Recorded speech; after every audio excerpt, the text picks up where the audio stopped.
আজকের কলকাতা পুলিশ প্রিলির প্রশ্নপত্র easy to moderate নয়, আমার মনে হয়েছে এটা মডারেট টু হার্ড লেভেলের প্রশ্নপত্র।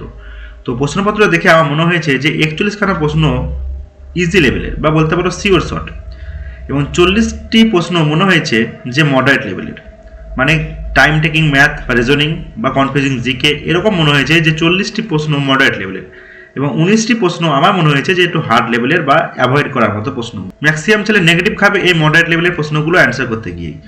যদি জিকে পার্টের কথা বলি তো আমার মনে হয়েছে যে 40টি জিকের মধ্যে মাত্র 23টি কোনো একটা ভালো বই বা কোনো একটা ভালো সোর্স থেকে কমন পাওয়ার মতো ছিল। 23টি প্রশ্ন, ঠিক আছে। হয়তো অনেকেই বলবে না আমার এখান থেকে অনেক কমন এসছে বা এই বই থেকে অনেক কমন, কিন্তু আমি বলবো না, যে প্রশ্নপত্র ছিল সেই প্রশ্নপত্র দেখে আমার মনে হয়েছে যে 23টি প্রশ্ন কোনো ভালো সোর্স বা ভালো বই থেকে কমন পাওয়ার মতো ছিল, ঠিক আছে। এবং ম্যাথগুলো এখন দেখতে পাচ্ছ ফ্যাশন হয়ে গেছে, কীরকম যে নাম্বার সিস্টেম বা কোনো অ্যালজেব্রা পার্ট, বীজগণিত পার্ট এবং পরিমিতি, জ্যামিতি এই পার্ট থেকেও প্রশ্ন চলে আসছে।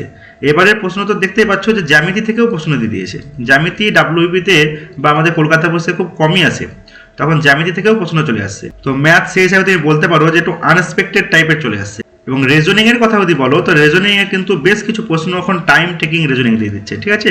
তো ওভারঅল যদি আমি দেখি তো এই প্রশ্ন কিন্তু আমি কলকাতা পুলিশের জন্য আমি স্ট্যান্ডার্ডও বলবো না, এটা কিন্তু ডাব্লিউপি বা কলকাতা পুলিশের ছেলেদের জন্য এটা কিন্তু হার্ড লেভেলেরই প্রশ্ন, স্ট্যান্ডার্ড প্রশ্ন। এটাকে ডাব্লিউপি লেগে বলা যাবে না, এর থেকে একটু হাই লেভেলের পরীক্ষা হলে সেটা স্ট্যান্ডার্ড লেভেলের হয়। তো বেশ কিছু স্টুডেন্টের ওপর সার্ভে করে মোটামুটি যা বুঝলাম যে ভালো ছেলে যারা মোটামুটি তারা কিন্তু কোশ্চেন অ্যাটেম্প করেছে কত 75 থেকে 80 পর্যন্ত অ্যাটেম্প করেছে, এবং অ্যাভারেজ যারা স্টুডেন্ট তারা কিন্তু কোশ্চেন অ্যাটেম্প করেছে 65 থেকে 70 মতো, ঠিক আছে।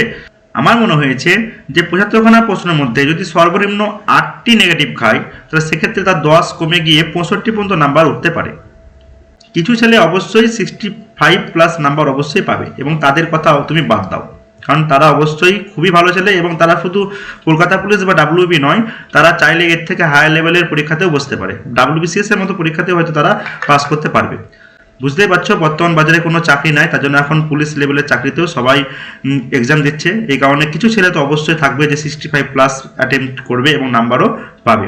এখন 75টি প্রশ্ন অ্যাটেম্প্ট করার পর যদি সে ঘাবড়ে গিয়ে সর্বোচ্চ 20খানা নেগেটিভ খেয়ে নেয় তাহলে সেক্ষেত্রে কিন্তু তার 25 নাম্বার কমে গিয়ে হয়তো 50 পর্যন্তও পেতে পারে, ঠিক আছে। একটা ভালো ছেলের সর্বনিম্ন নাম্বার ঘাবড়ে যাওয়ার পরেও সে কিন্তু 50 পর্যন্ত আশা করছি তুলবে। এখন একটা অ্যাভারেজ স্টুডেন্টকে যদি হিসাব করি 65কে নিয়ে আমি হিসাব করছি, সে দেখা গেল 12খানা নেগেটিভ খেলো, তার 12খানা নেগেটিভ খেলে তার 15 বাদ দিলে সেও কিন্তু 50 মতো তুলে নেবে, এবং সে যদি 16খানা নেগেটিভ খায় ধরে নিই আমি, তো সেক্ষেত্রেও কিন্তু তার নাম্বার কিন্তু প্রায় 45-এর কাছাকাছি সে থাকছে। তো দুটো ক্ষেত্রে যে নাম্বারটা হিট করছে সেটা কিন্তু আমার মনে হয়েছে 50 নাম্বার কিন্তু হিট করছে, ঠিক আছে। এবং এই দুটো নাম্বার যদি অ্যাভারেজ করো, অ্যাভারেজ করলেন দাঁড়াচ্ছে 48-এর কাছাকাছি, কারণ আমি আগেও বলেছি যে কাট অফ দাঁড়িয়ে আছে সবসময় অ্যাভারেজ স্টুডেন্টের ওপরে কাট অফ দাঁড়িয়ে আছে, ঠিক আছে। তাহলে এই নাম্বার দুটো যদি অ্যাভারেজ করি মোটামুটি আমি দেখতে পাচ্ছি যে 48, তো ওই 48 নাম্বারের আশেপাশে কিন্তু কাট অফটা থাকবে। তো কলকাতা পুলিশের কাট অফ কিন্তু আগের বছর 2022 সালে দেখেছিল যে 65 কাট অফ গেছিল জেনারেলে, তার আগে যদি কাট অফ দেখো তো 60 পর্যন্ত গেছে, ঠিক আছে।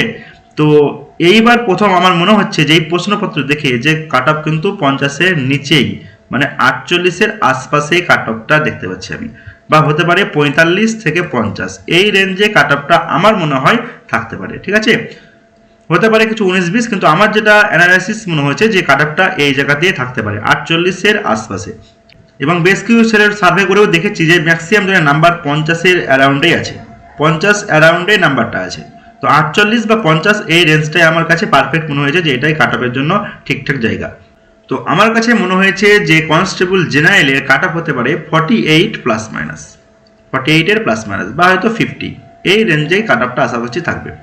এবং ওবিসি এ এবং ওবিসি বি এর কাট অফ হয়তো আমি 3 নাম্বার কমালাম, 45+- এর মধ্যে ওবিসি এ এবং ওবিসি বি থাকবে। ওবিসি এর কাট অফ কিন্তু এখন আর কম হচ্ছে না, দুটোই কাছাকাছি থাকছে, ঠিক আছে।